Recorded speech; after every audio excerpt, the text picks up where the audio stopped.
Visakha steel యాజమాన్యం ఉక్కు కార్మిక నాయకులకు ఇచ్చిన షోకాజ్ నోటీసు తక్షణమే ఉపసంహరించుకోవాలని, కాంట్రాక్ట్ కార్మికుల తొలగింపు తక్షణమే ఆపాలని విశాఖ ఉక్కు పరిరక్షణ పోరాట కమిటీ ప్రతినిధులు యాజమాన్యాన్ని డిమాండ్ చేశారు. నేడు స్టీల్ ప్లాంట్లో వివిధ విభాగాలలో విభాగాధిపతుల కార్యాలయం ఎదుట ధర్నా నిర్వహించి విభాగాధిపతులకు వినతి పత్రాలను అందజేశారు.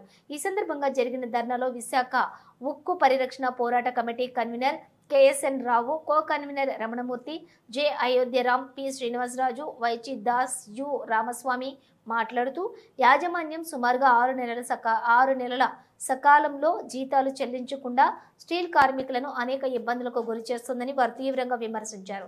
సుమారుగా 6,000 మంది కార్మికులకు HRA నిలుపుదల చేయటం, ఉక్కు నగరంలోని నివసిస్తున్న కార్మికులకు కరెంటు ఛార్జీలు యూనిట్కి 8 రూపాయల చొప్పున పెంచడం, కార్మిక హక్కులపై నిరంకుశ వైఖరిని ప్రదర్శించడం అత్యంత దుర్మార్గమని వారు వివరించారు.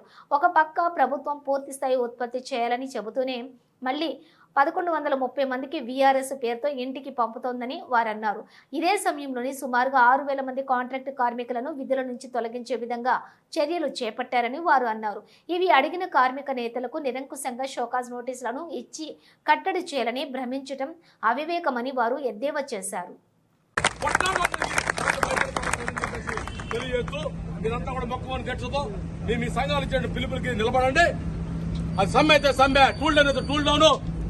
ఇడి వస్తూ రోడ్డు అయితే రోడ్డు ఇంకోటి ఎక్కడైతే కూర్చోకుండా మనం సిద్ధపడిన రోజు మనం ఎవడో కాదని మనం తొక్కెళ్లే పరిస్థితి ఉండదు. విడిపోతే మటుకు విభజించి పనిచేయడానికి కోసం ప్రయత్నం చేస్తారు.